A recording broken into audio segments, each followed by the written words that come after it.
I'm about to head back to New Zealand to go on a 7-week road trip around both the North and South Islands. Considering later on this holiday I'm going to go to a place I know and love, it's sort of nice to kick off with something that's so bizarre. Now, for the North Island, I'll be travelling with my Kiwi friend Matt, who'll firstly be taking us off the beaten track to show me how Kiwis enjoy their own country. One thing that would be good for you to get is actually a sense of the Māori side of New Zealand. It's always a good start today when you wake up and do something you've never even done before. That's how you do crayfish. That's how you do crayfish. And then I'll be taking him on the classic backpacking trail, making him a tourist in his own country. Never been here before. Driven past it hundreds of times. Didn't even know it was here. I loved it. So we just straight down under. Now, for the South Island, I'll be driving around by myself, plus meeting up with a couple of friends along the way. We've just booked the canyon swing for Sunday. Well, one, my dad's gonna kill me. Or me. He's gonna kill you.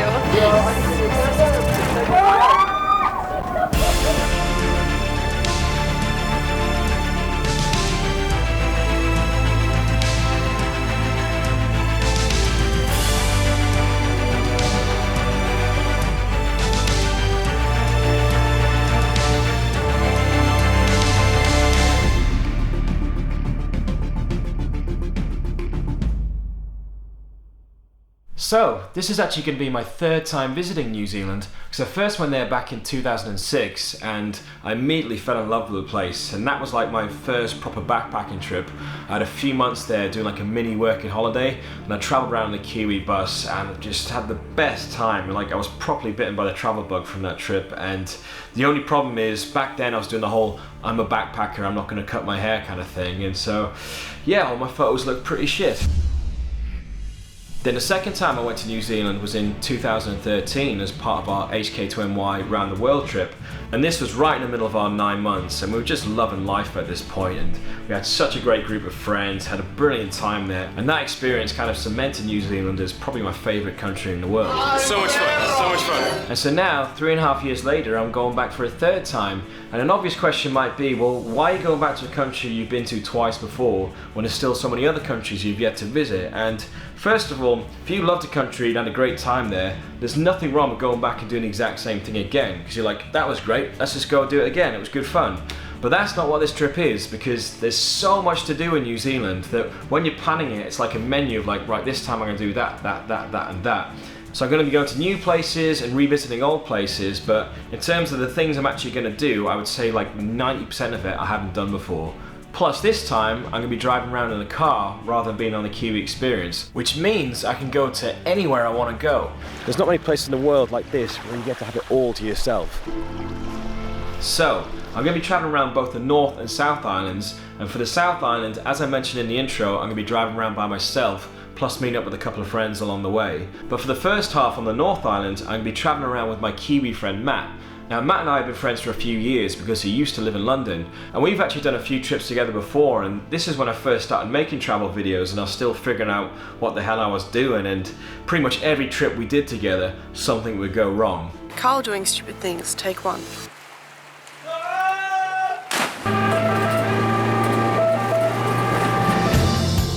So it's going to be interesting to see what happens this time, but yeah, because the North Island's going to be split into these sort of 2 legs, with Matt taking me off the beaten track first, and then me showing him like the classic backpacking trail. It's going to be cool because before we get to experience the things you might expect from the North Island, like Auckland, Waitomo, Rotorua and Taupo, we're going to be heading out into the middle of nowhere and seeing a completely different side of New Zealand. Plus, for this first week of travel, our friends Catherine, Kristen and Sian are going to be joining us. The 5 of us all used to live in Wandsworth in London, and we had this big group of friends which is kind of disbanded now because, you know, Catherine moved back to Australia, Kristen and Matt moved back to New Zealand, and Sian's emigrated to New Zealand. And so the last time we were all together was back in 2012. So if you've seen our Italy video where Matt and Catherine are saying goodbye at the end, that's not staged, that was genuine. So it's going to be great having all the gang back together again. Until we meet again. Until we meet again. Best time ever. But yeah, that's enough of me talking, setting up the trip. I'm now just going to go there, and it's going to be like 40 hours of flying to get to Wellington at the other side of the world. One of the flights is like the longest commercial flight I think you can do from Dubai to Auckland. So yeah, it's going to be tough, but let's just get on with it.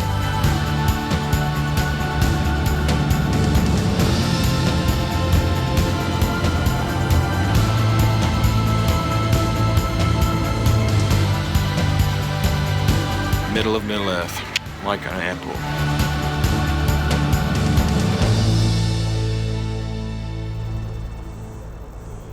So I arrived in Wellington. I spent a few months here in 2006, so it's kind of like coming home in some ways, like my old hometown. Here with Matt. Met with Matt again. Matt lives here, and so we're going to show you around. What have we got first, Matt? My office. Wow.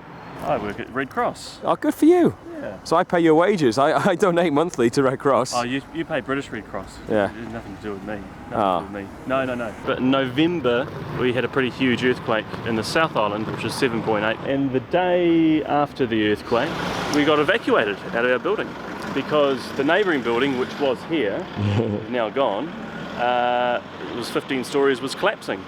So there's about 90 buildings in Wellington now that are structurally unsound, and a lot of people still working from home. What we're going to do before we start our New Zealand road trip is just do a quick tour of Wellington. Walk down memory lane, show you some of the sights before we hit the road.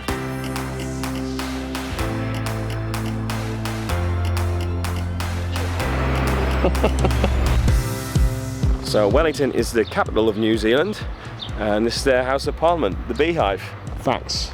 Go. Facts about the Beehive. I know underneath there's a big emergency response bunker, which if there's a national disaster, everyone goes into. So it's used like once a week? Yeah, pretty much. Okay, so that building across the road from us is the original Houses of Parliament, and it's the second largest wooden building in the world. Huh. The whole thing's wood. What's the largest wooden building in the world? I don't know. So when I did my working holiday visa in 2006, I was going to work in Queenstown, but I was here between seasons and there was no jobs going at all. So I came to Wellington and just got an office job through an agency. And I was working in the Majestic Centre, but unbeknownst to me, unbeknownst to Matt, but unbeknownst to us now, is that Matt was working next door in the Dominion Post. Which is this building here, which has been pulled down and rebuilt. But we didn't know each other then. We didn't meet till, what, 2010 in London? So we could have been friends even longer. We just didn't know it. Tell me about this pub. So this was my local when I worked at the Dominion Post. Originally it was a whorehouse, and then it was a doctor's surgery, or it was round the other way, I can't remember. But that's why it's called the General Practitioner. Kiwi Street, talk to me. Kiwi Mall, probably one of the most famous little spots in Wellington. It's real bohemian feel, I guess. Like, this is a famous bucket fountain.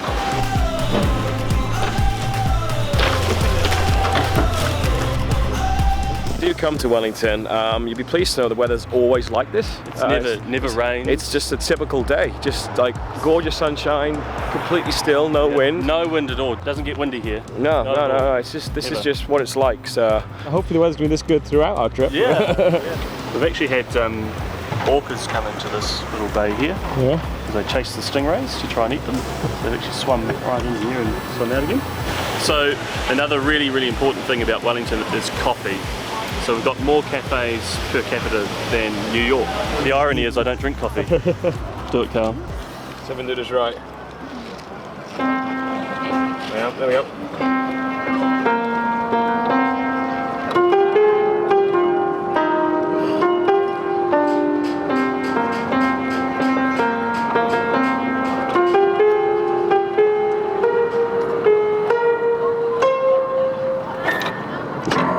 Yes! You're such a Lord of the Rings geek. Nerd!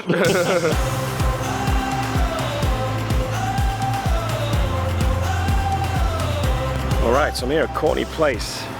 Right there's Base Backpackers. I spent a month there when I was here in 2006 trying to find a job and a place to live. And spending a month in that hostel is pretty hard going because it's like a fucking prison in there. It's terrible. But luckily right by it, it's the Embassy Theatre, one of the best cinemas in the world. It's also where they had the world premieres of Lord of the Rings and The Hobbit. And just behind it, you've got Mount Victoria, where they shot the very first scene of Lord of the Rings. So we're going to go check that out. Get off the road! Quick! It's somewhere around here. First scene they shot for the film. The famous scene when the hobbits hide from the ringwraith. So this is where they come rolling down. That's where it sort of like looks down the road like, get off the road, quick, and all the leaves blow up. And then they hide, I think over here on the other side, and they built a fake root of a tree for them to hide underneath. The town's just through there, so it's just like 10 minutes walk if you're coming up from town. Right, we're just going to drive around the bay past the airport to Maupuia, where I used to live. We're going to see if we can find my old flat. It might be this brown one here. That's it. There we are. Ha! That's my old home. So that over there is Miramar, that's where the film studios are. They have a cave troll. Ah.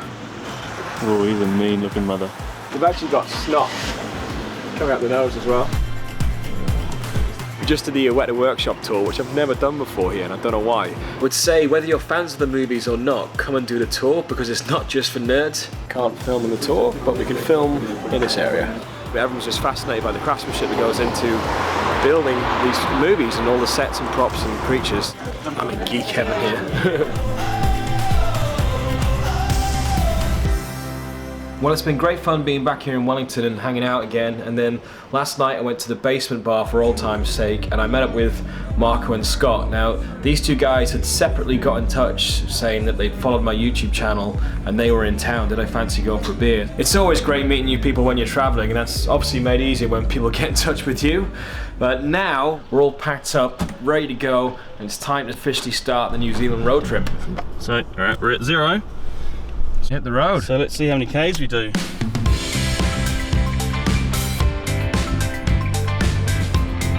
So we are officially on the road. I'm back with the dream team. Matt here, Catherine. We just stocked up with some supplies. I just bought you some river shoes so you can go down the river. Nice. And also you can use them in Tokomaru Bay around the rock pools when we're gathering seafood. Sweet. The warehouse, where everyone gets a bargain. It's a bargain. Our first stop was going to be Vinegar Hill, where there's a gay camping festival that Matt spends every New Year's at. So this year, Catherine and I were going to be his guests of honour. Like I was saying, the first leg of this trip is going to be very off the beaten track, and that's what we're doing tonight. Matt might try and get beaten off on this track. Who knows what might happen tonight, Karl, you know. Way down in there. It's going to be Vinegar Hills down there. You can just actually see the top of Ruapehu, Mount Ruapehu, the big one. That's where we're going to do the Tongariro crossing, right at the end of the North Island leg. I've tried to do the Tongariro crossing twice before in New Zealand, and both times it's been weathered out, so hopefully this time finally get to do it. But first we're going to go down there and do some gamping. you coined the term. Gamping. I did. What does gamping mean? Gay camping. Gay camping. Sounds very similar to gimping. That's why it feels. Whatever like goes on in these creepy. things. It's you, Karl. Your Vinegar Hills gimp for the evening. A great start to the trip. Yeah, exactly. I've been walking funny for the rest of the trip now. So happy to be on holiday in New Zealand.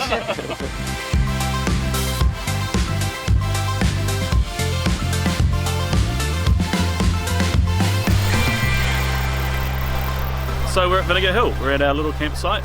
We come about a week before Christmas to come and set up. It's a bit of a mess at the moment, so excuse the mess, but we've got a kitchen out the back, a couple of bedrooms now that we've got for everybody. The master bedroom. Master bedroom. That's where all the magic happens. Yeah, all the magic happens. And then I've even got a hammock here. Now, what is Vinegar Hill? What is this event we're at? So Vinegar Hill is basically, it's gay New Year's pretty much, and it's been going, this year's the 40th year. Usually it's sort of 30th and 31st that it really starts getting really busy and a lot of people turn up. About 1,200 people, and we have a gay old time? Gay old time. So this is Lulu. This is Lulu. What's she been? 10 weeks. 10 weeks old.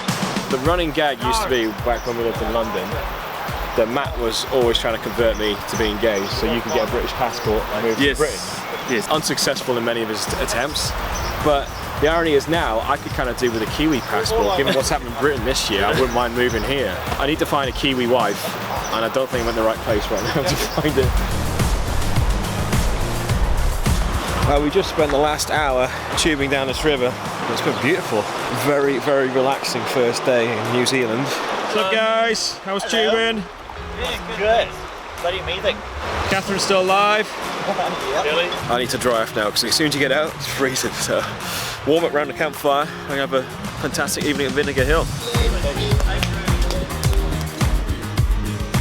So a hangi is a traditional Māori way of cooking food. So it's usually cooked on the ground. What they do is they light a fire, heat the stones till they're white hot, so they're about 700 degrees, and then you put them in a hole in the ground, put some cabbage leaves, pack up your meat, veg and mutton cloth, then you bury it. You actually cover it in sacks and you bury it. It sits in the earth and cooks, and so it has a really interesting flavour. So if you ever come to New Zealand, you have to have it. I can't wait to try this out. I know Catherine's hungry. I like a honey. We don't call it ketchup here, Karl. It's called tomato sauce. You don't call it ketchup? No, Learning it's so called much. tomato sauce. L&P had a bit of ice on it. There you go. This meal's basically Kiwi as fuck. Honey, Catherine. Thank you so much, guys. Yeah. Bye. How's it, Catherine? I don't know. I'll let you know when. Put it in your mouth. So delicate. Despite the fact that it's a green vegetable, it's alright. It's pretty good. Good. As the sun slowly began to set, I was keen to learn more about the history of Vinegar Hill. Well, it's the oldest gay institution in New Zealand. It was started by probably around about 10 people from Palmerston North. How long ago was that? Well, this is coming up to the 40s, so 40 years ago. Was the homosexual law reform? Yeah, it was definitely, no, it was illegal in those days. It was illegal, so really risque, really. It was risque, yeah. They found a place, and it just got bigger and bigger from there. Yeah. And there's always events on every day, and it's lots of fun. This is fashion in the field. So this is where campsites create outfits out of the bush, and we have a little competition. We haven't entered anything. Well, this is different. every year, one person gets appointed to protect as Queen of Vinegar Hill, and that person normally rallies around friends and helpers to set it up for the coming year. We have to take you to the palace, Karl. You meet the Queen. For someone who's never been to Vinegar Hill, what is Vinegar Hill? Look, it's really just a place where gay, lesbian and transgender people can come. Yeah. And feel safe and just enjoy the time here with their friends and whānau and partners. It's just a really good time to chill and relax. I know it's a wide variety of people here, like different ages and everything as well. Yeah, So it's a really good crowd. Yeah, it is a good crowd. So straight people come with their gay whānau and kids and things like that. It's just, there's quite a big mixture. Yeah. So, Karl, what's your impressions of Vinegar Hill so far? This is one of the most random things I've ever seen. It's a very friendly atmosphere, very open atmosphere. Well, I hope you're going to be here tonight because you'll see everything light up tonight. Everything will light up. Yeah. We're going to be sticking around today. We'll get everything lit up, and now we've got the stoner of the village. This is our local girl, Joan. Local ladies. Considering later on this holiday I'm going to go to a place I know and love very well, it's nice to kick off with something that's so fucking bizarre. Really glad you brought me here, Matt. It's not what I expected, although I didn't know what to expect, but it's brilliant.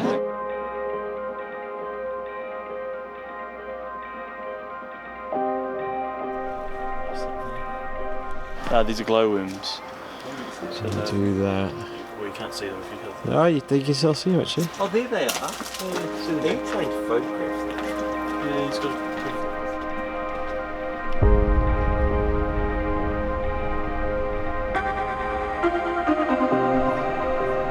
Photos of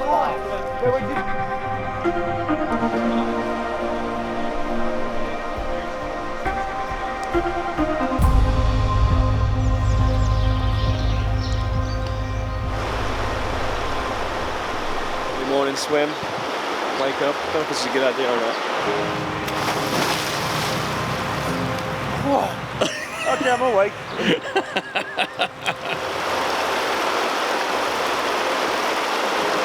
A lot of fun. That's great, but once you get used to the temperature, it's alright. Get in, Catherine. I'm in. You're not in, you're just sitting there.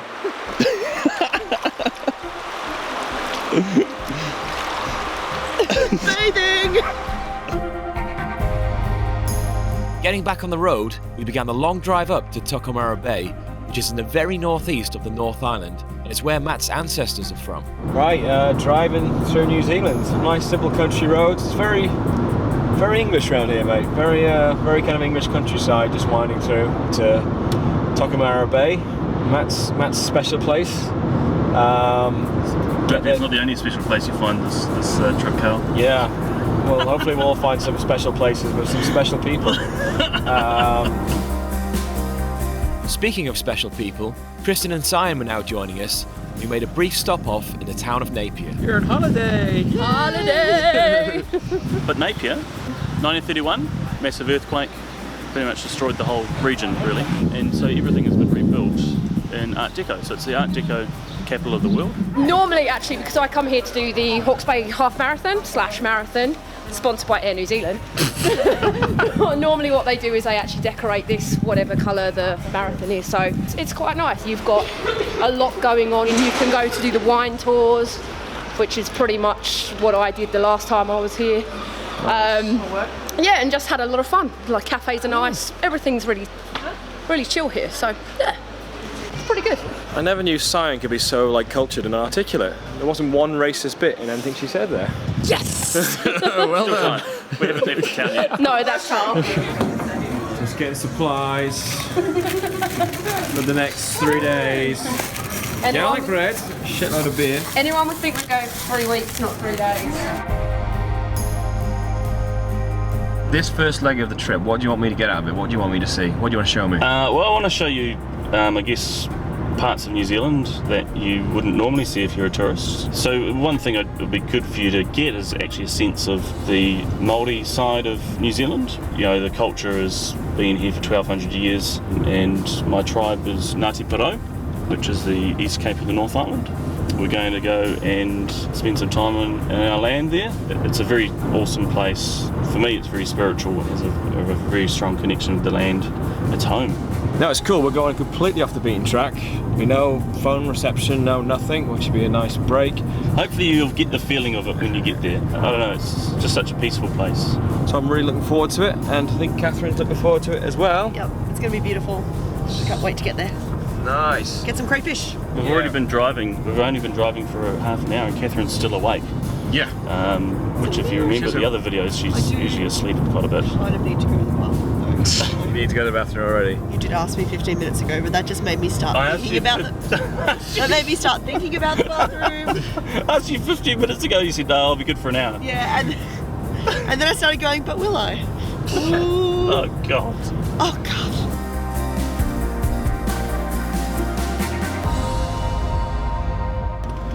Here we are. There's Mum.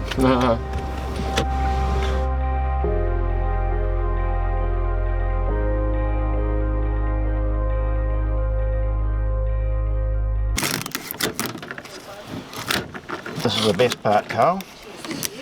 The tails. That tastes the best. Yeah. The way the crayfish walk at sea is like that. They go backwards, and the feelers come out, and they're protecting themselves like that as they go along. But this is the main part that they go through, and the big pinches are on the front. They're real big pinches. Catherine's been looking forward to this I haven't. all day. What do I do? So I'm going to grab that? Yep. You grab two if you want to. Yeah? Beautiful. Thank you so much. I'm very happy. I just have a bit straight up. Yeah. A bit straight up.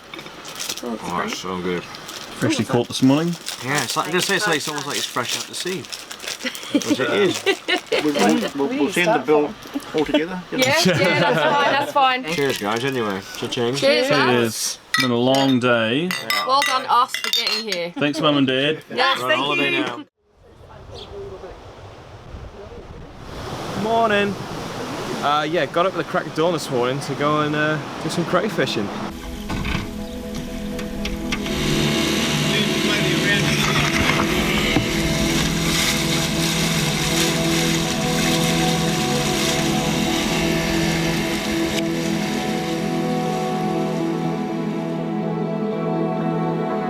It's always a good start to the day when you wake up and do something you've never even done before. I had to go out and get the cages out in the little boat.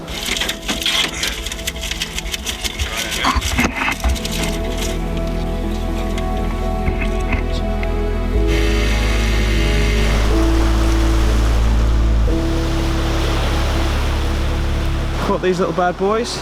He's got some strength to him. What, you want me to drop one in? No, just go into it, wave it around. No, I don't want to wake them up. I reckon we should. Yeah, You can do it, Dad.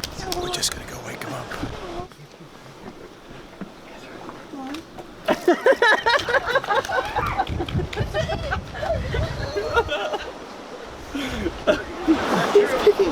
I wouldn't do that to you. Yeah, we had some lovely crayfish last night, so this morning basically learning how the whole process goes. So we went out to catch them, and then now we're going to learn to cook them. Alright, yep, see you guys later. Yeah. For dinner. The other way. Oh, it's the wrong size, so it's not my fault. The little bit of hot. Nice. So now what I do is put that across, and then we go and hang it up in amongst the fig trees. If it's in the shade, the flies won't go in. To let it all cool down so we can use it later on or freeze them down later. So you do crayfish. Yum. Sea urchins. Kinna. Kinna in New Zealand. So that's the eggs. So that's all the eggs from the kinna. It's fine. Tastes like egg. Yeah, a bit eggy. Just the orange. We went for an explore around the bay and came by the old meat works, which during the first half of the 20th century was a vital part of the local economy. They used to handle 500 sheep and 60 cattle daily, with a tram line running between the works and the wharf to export the meat and wool. The boats that were taking all the sheep and the wool to England would sit out in the bay there, and then they'd bring the lighters in and they would unload onto the lighters, and then off they'd go back to the ships. They couldn't bring the big boats in. But when Kevin was a little boy, his grandfather was the one that took the trains out with the wool and everything on, and he was the only one that was allowed on it, and he used to laugh at all the other kids who weren't allowed on it. He's got a good memory of this place. There's a stream at the bottom with all of the offal and all of the meat and stuff used to just be dropped down into the stream and then it would go out to sea. So you'd have huge sharks swimming out in the bay, eating all the offal and stuff. After World War II, the economy was changing and road transport was improving, which meant the works were no longer needed, and they closed down in 1953. Many people left Tokomaru Bay after this, and most of what remains today is the original Maori population. So it's my great-great-great-grandfather's church, and he was the first Māori reverend in New Zealand. Wow. He built it, which is pretty cool. Oh, very old. Very, very old. So these are the guys that fought and died in the Great War. So this is the First World War. A lot of them were part of the Māori battalion. It's a very old marae. What's a marae? Marae is a meeting house. We were really lucky, so normally you wouldn't be able to do this. Normally you have to be welcomed on. But I've just had a chat to somebody so we can go on. So we come in, and this is all the ancestors, all the rallies probably. Yeah, a lot of people. A lot of families that are up here will still be here as well. So all these are for sleeping. So when people have a funeral, we all sleep around the body and for 3 days, and it's called a tangi. It's very special because you're surrounded by your family supporting each other. And then you have the funeral at the end of the third day, and then you have a big party, which is kind of cool. Yeah, it's been wonderful learning a bit about the history of the area, learning more about Matt's family. For someone who's never really knew his grandparents, to have someone who's had a great personal relationship with his great-grandmother, it's quite a contrast. And some of his ancestors are buried right here as well, right by where we're camping. So it's pretty crazy. It's just a Māori way of doing things. Yeah. But the main thing we're going to do today, because the weather is gorgeous, but we're going to go up to a waterfall that, again, Matt's been telling me about for years. So we're going to check out that waterfall, and it should be a great day. Or even through the forest. Through the river. Find the mythical waterfall. Found it. Hello, mate. Found it, eventually. That's beautiful though, really beautiful. We had a really fun little walk through, little adventure through the woods. Like it, Catherine? Yeah, I'm really happy to be here.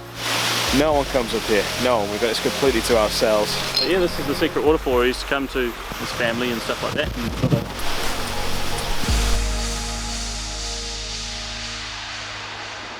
Okay, we're just about to leave Tokomaru Bay. It's been a great few days actually. Just explored around and otherwise just relaxed. It was nice just hanging out with everyone again. It's been about 4 years since we've all been together, so just chilling out, spending some quality time. It's been good.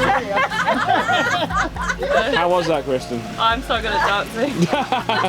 They had a pretty big 2016 and it's been nice actually being here just to, I don't know, recharge in a way. It's something about the place that makes you just sit. You have to sit and actually chill and just, you can spend days here just watching the tide come in and out and not actually thinking about anything in particular or worrying about anything at all. It's a really nice feeling.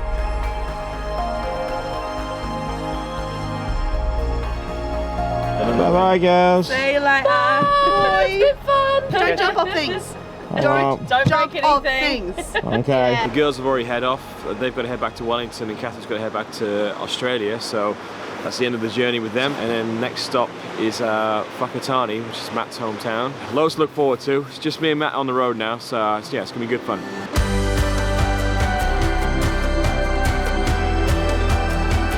If you're familiar with the movie Whale Rider, this is where it's filmed, and the legend of Paikea, who was the whale rider, came to New Zealand on the back of a whale. There's a legend of sort of my tribe, which is Napier.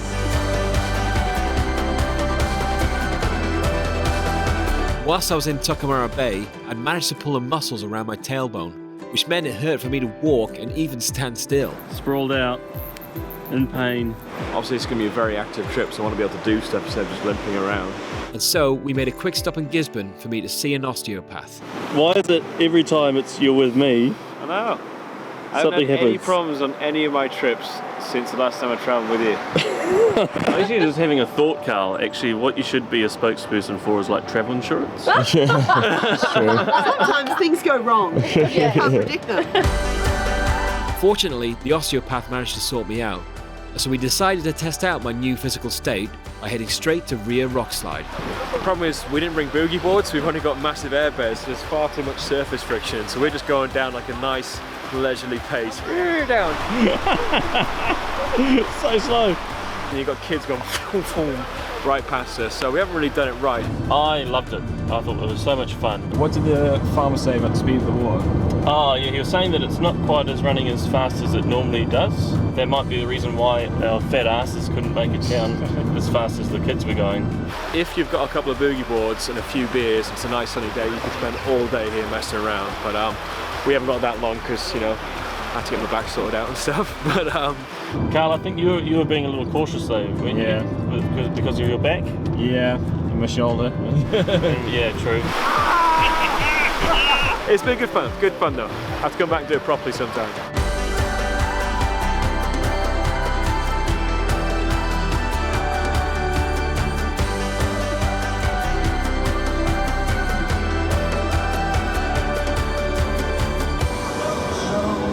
High school in there.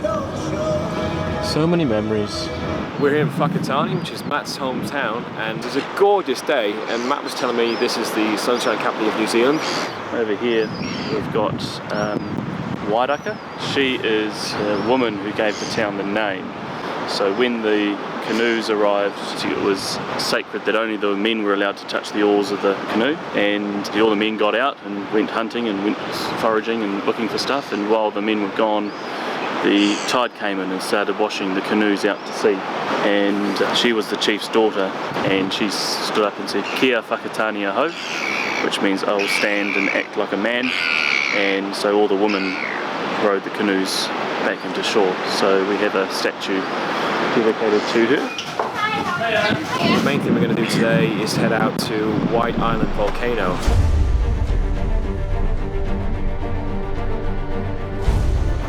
White Island Volcano has been active for at least 150,000 years, and today it's the most active volcano in New Zealand. This is going to be so cool. We're just about to get the dinghy across to White Island Volcano. We've got hard helmets and gas masks. case it erupts, I guess. Hopefully that won't happen. I've seen this place a lot from fishing with Dad, but never actually been on it. Well, you're welcome. It's basically an abandoned sulfur mine on a volcano island. So it's kind of something like a James Bond film. Pretty sure a Bond villain's living there right now. But it's so cool. It's going to be really, really cool. I'm really excited for this. Yesterday we found a sign saying Adventure Street, and that's where we're heading. That's what we're doing today. From 1975 until 2001, there were frequent small eruptions, making this the island's most active period in hundreds of years. Ash and gas plumes rose as high as 10 kilometres, with lava bombs and blocks being thrown into the sea, and occasionally a glow of red-hot rock was visible at night from the mainland coast. We've got these lollies, so it coats our throat with some saliva, which means that we're less irritated by the steam. Oh. We also have our gas masks.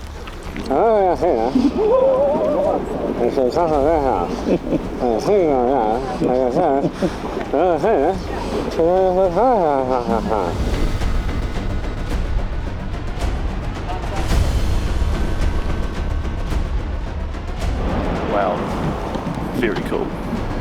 That is something pretty special. You kind of want to go down there and explore around, but obviously you'll die. This stream isn't really the better tasting of the two. This one comes from near the sulphur chimneys where we came from. It hasn't travelled far, hence why it's still a really hot temperature. There is a high iron content in this stream. You guys are good. Full of volcanicity. Sulphur mining on the island occurred at intervals from the 1880s until the 1930s, with 11 miners being killed by a debris avalanche in 1914 when part of the crater rim collapsed. These remains are what's left of the factories, and over the years they've been severely corroded by the sulfuric gases. It's interesting that there's probably more people on it right now than there was when it was actually a working mine. It looks like it exploded, like right out there. Yeah. Just finished the tour. Now I'm going to go for a swim by the volcano.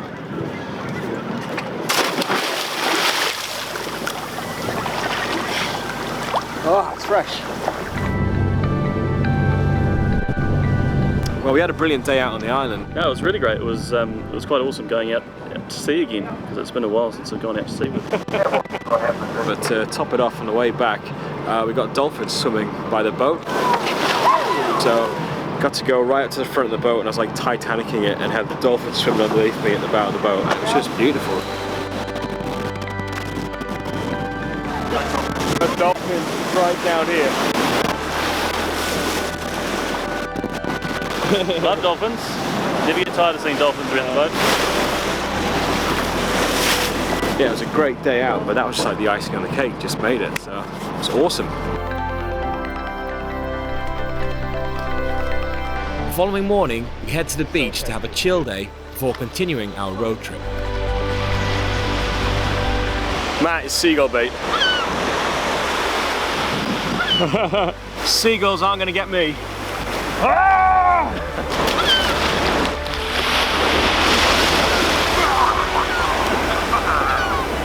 I said to Matt, I've got to have some good fish and chips whilst I'm here in New Zealand, and tis on the coast here at Whakatane.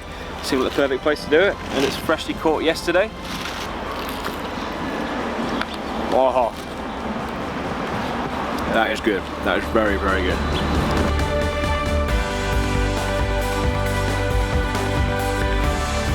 We're at the turning point of our trip. The last few days, Matt had shown me his side of New Zealand, and we're now heading to Auckland to join the traditional backpacking route around the North Island.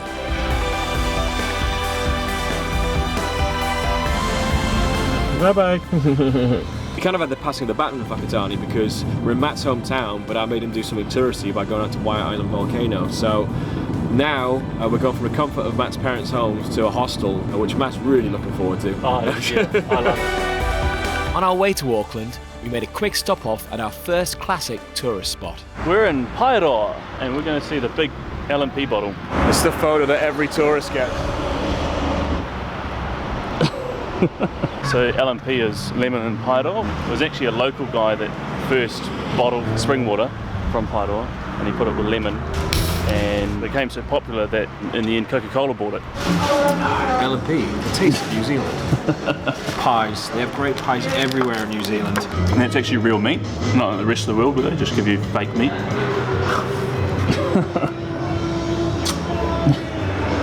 Beautiful. Now, Auckland gets a bit of a bad rep in New Zealand. Auckland's the big city, it's the big smoke, and like for most countries in the world, the big city always gets a bad rep from everyone else outside of it. But it is still a very pretty city in terms of the world scene. It's got some really beautiful things around it. Speaking of said beautiful things around Auckland is Waiheke Island, which is just a half-hour boat journey out from the city. Okay, hello everybody, my name is Judith. Come to Waiheke. This is the Explorer bus. You can hop on and hop off at every stop you like. You can see the whole island, all the beautiful beaches. We go to 14 different vineyards and it's just paradise. Just come and see Waiheke. Nice. And you said you're traveling? You're like... yes, I do. I'm from Holland. From Holland? Yes. Ah. Got fond memories of Amsterdam on Queen's Day. Yeah. Oh, so you remember? Yeah, just about. Well, we filmed it. That's why we remember. Get some wine. It's 11 o'clock. It's time to do it. The thing about the wine industry is that at the end of the day, we can all sit around and enjoy a glass of each other's product. Yeah. Yeah, we all compete, but it's not to the death kind of stuff, you know. And if one vineyard, I guess, wins awards, then it actually probably brings up the whole level of the whole region. All of the Waiheke guys work together. The idea is that we lift the quality of one, we lift the quality of all. Yeah. Takes the edge off the day, I say. Takes the edge off. It's been a stressful day so far. We sat on the boat and the bus. So need to wind down.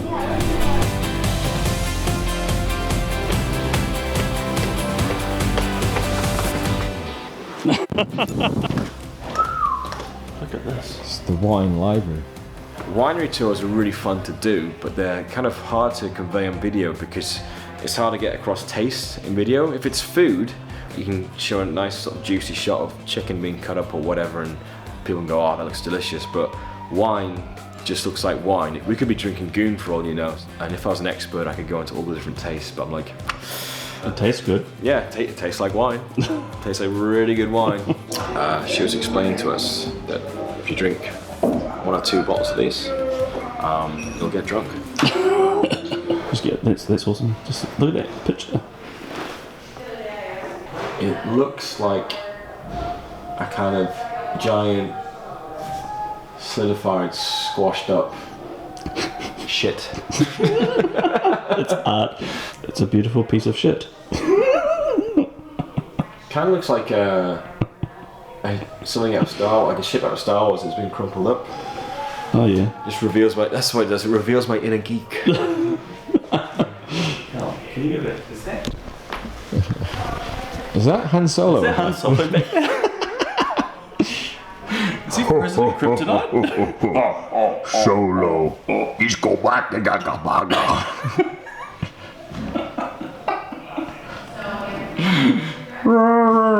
TD Jedi.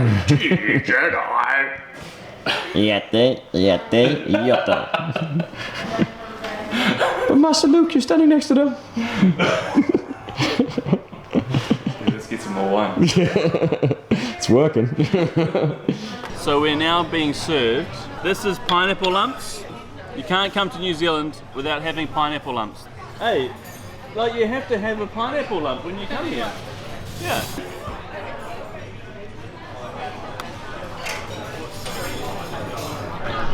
You eat the rest? Oh well, it's chewy. Chewy.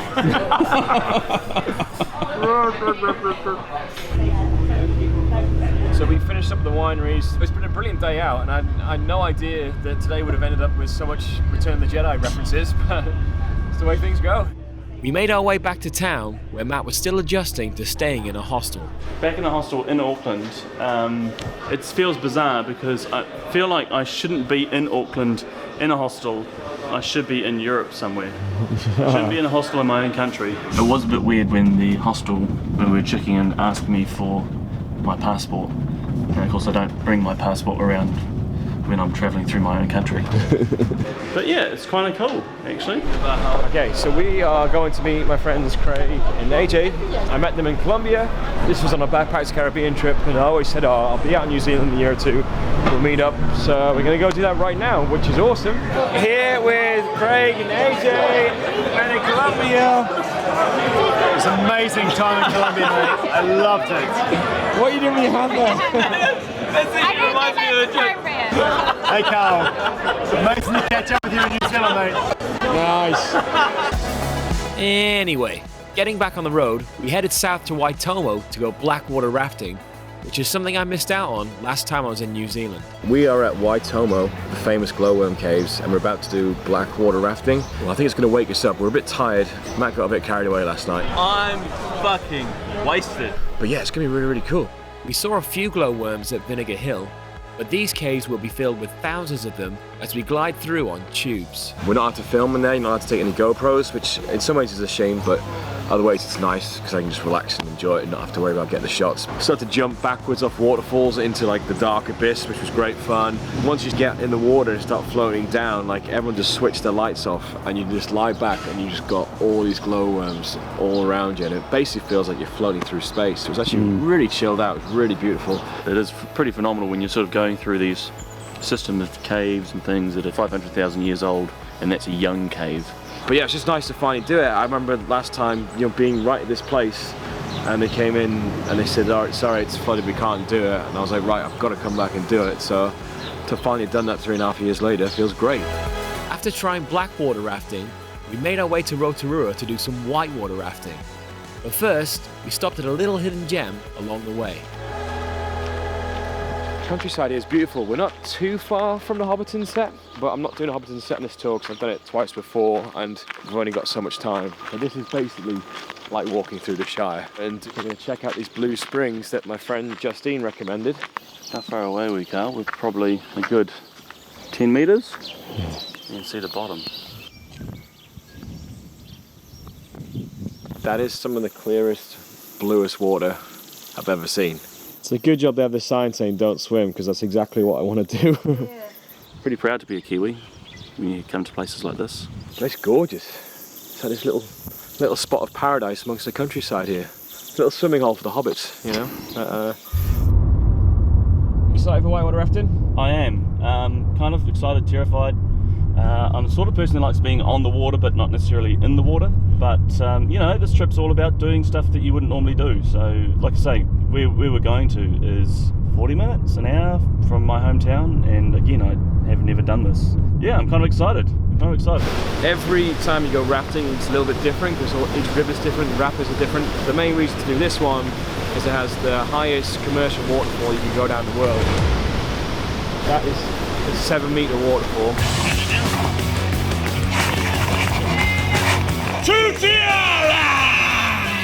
Yeah, you're coming up to it and they just say hold on, and they say there's a chance we might come out at the bottom. Karl and I are at the front, and so we just straight down and under. The raft goes vertically down, and then you like came back up and like, we made it, yes!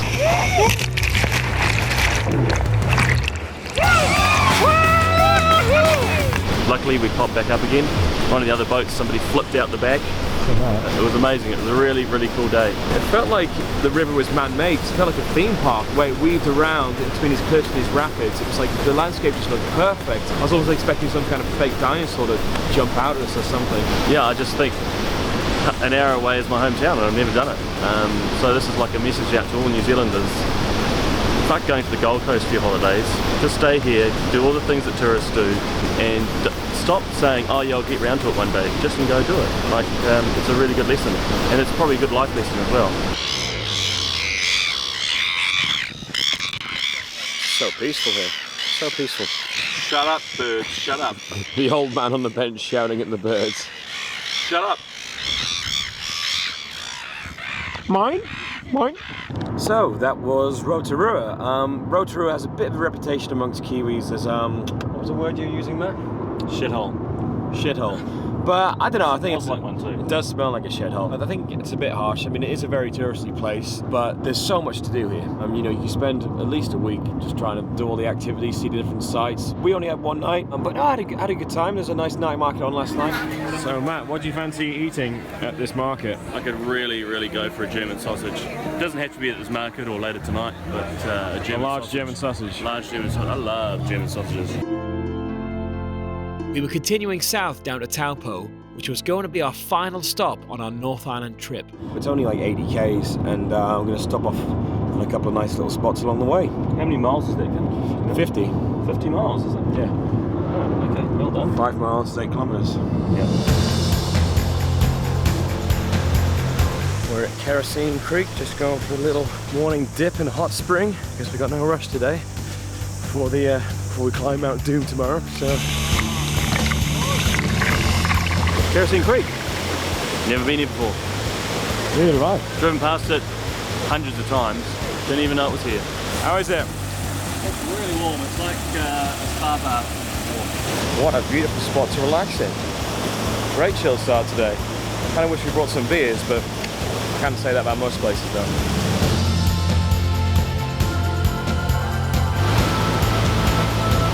This is the Waikato River now. It's the longest river in New Zealand. It kind of starts at Taupo and ends all the way up by Auckland. The climax to our trip was going to be the Tongariro crossing, which, because of bad weather, I'd failed to do on my previous 2 times here. So hopefully, after 11 years of trying, I'll be 3rd time lucky.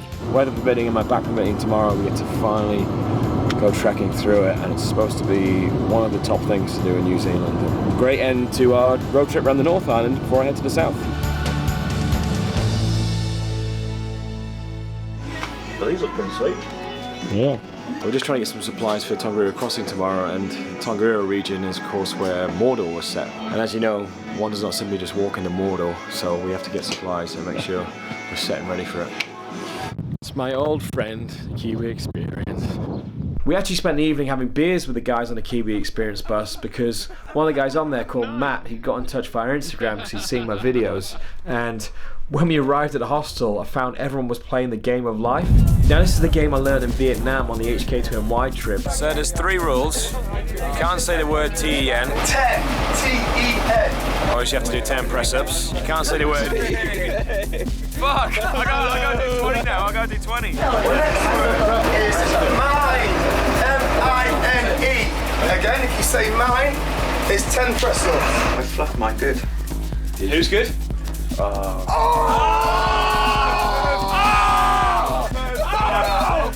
so happy with that. And it became the running gag in our video, and so it was pretty nuts showing up at a hostel 4 years later and seeing all these people playing the game of life because they'd seen it in our video. Tell me where you made him do it. I was playing card game. No, about today, Mount Doom. Oh. Yeah, I was talking about the stick that I found on the ground. Yeah. I said, who's this? He said, it's mine.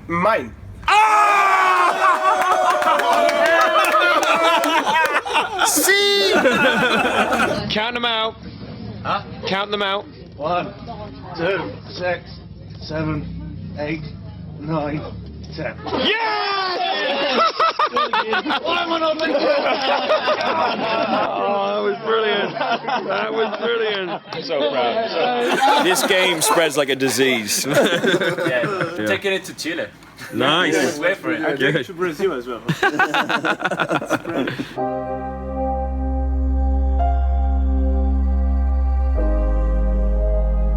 Alright, it's 14 minutes past 6 in the morning. We are on the way to do the Tongariro crossing, and I'm feeling quite positive at the moment, looking forward to it. I'm feeling really good. I got new shoes, which also could be a problem, I guess, if I haven't worn them in, but you know, things can go wrong, the weather might change, but my back might start playing up, so we won't celebrate that we've done it until we've done it. You ready, Matt? I think I'm ready. I think we're as ready as we're going to be. Yeah.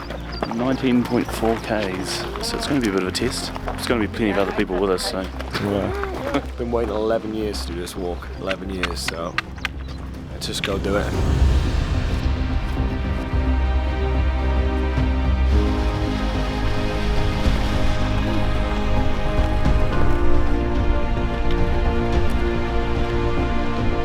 So many people here today though, it's ridiculous. Hopefully it'll thin out as we go. We've done the first 4Ks, pretty straightforward, it's just gradually going up. And now, this is the Devil's Staircase, so we're going to wind up here, and then we're going to take the optional detour of going up the volcano. People always call it Mount Doom since Lord of the Rings was filmed around here, but they never actually used that mountain in the film. They created Mount Doom digitally. We just filmed in and around this area. If you want to know what the proper name of it, it's not called Mount Doom, it's Mount Narahoe. Don't ask me what that means. We're gonna have to see how we do for time. It's supposed to be 3 hours return up there and 4 hours to the end. You don't want to kill yourself. It's not worth that. Fuck that.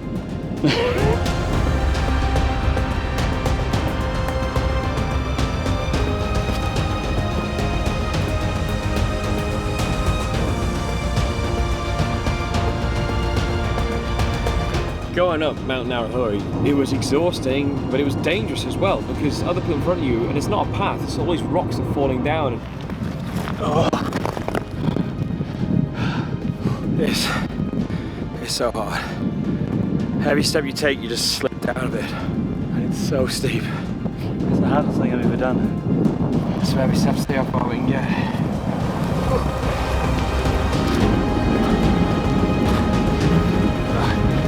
Oh bro, Karl, you've got your stick. Fuck the stick. Then later on it got so steep, I just had to pack the camera away. There was like no way we could possibly film it without potentially slipping over or falling down the volcano, so... Tried to make it look dramatic, and then it got really fucking dramatic. Yeah. Well, we're getting there. It's really, really hard. Yeah, just one step after another really. That's all you can do. Slip away. You know, it literally was like the end of Lord of the Rings when they're just trying to climb up Mount Doom. But there's many times where I was like, we should turn back, this is a bad idea. And we just kept pushing and eventually got to the top.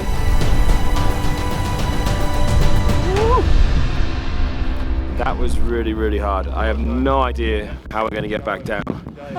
Could do with a couple of eagles, make everything nice and easy. Yeah, made it. It's absolutely stunning up here. It is. It's definitely worth it.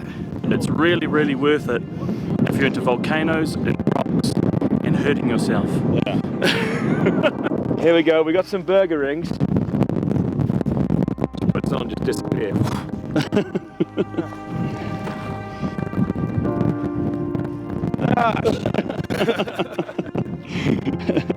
One burger ring to rule them all.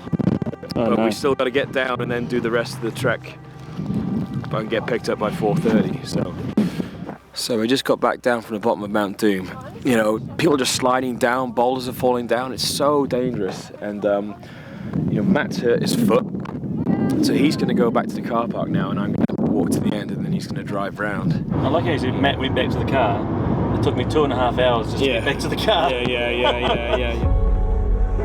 I set off to complete the crossing by myself, despite being completely shattered from climbing Narahui. Plus, I still had 2/3 of the trek to go. God, it feels good to be walking on something flat. Yeah, let's see how the rest of this goes.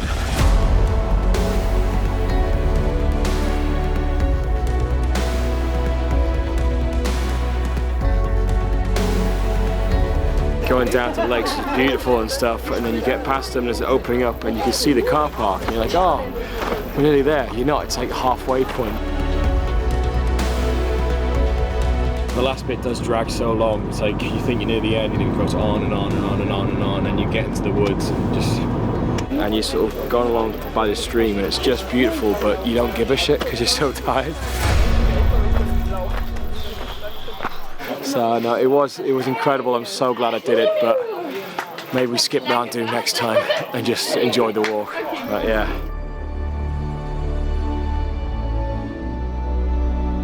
The following day, we made our final drive back down to where we started in Wellington.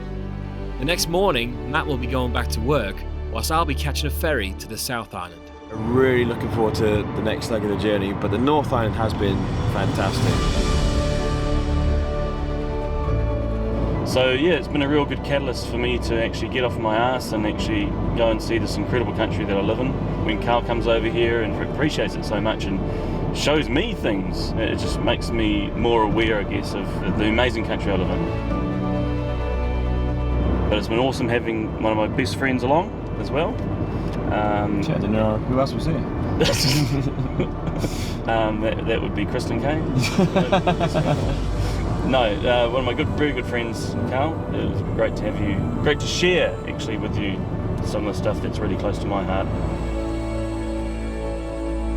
Tongariro crossing yesterday was a fantastic climax to the North Island, and I'm looking forward to see what adventures await on the South Island.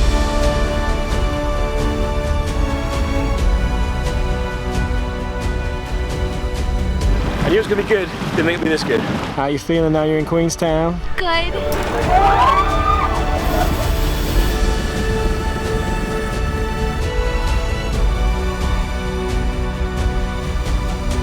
And you got anything else you want to say before we hop on the plane? I'll just see you on the other side.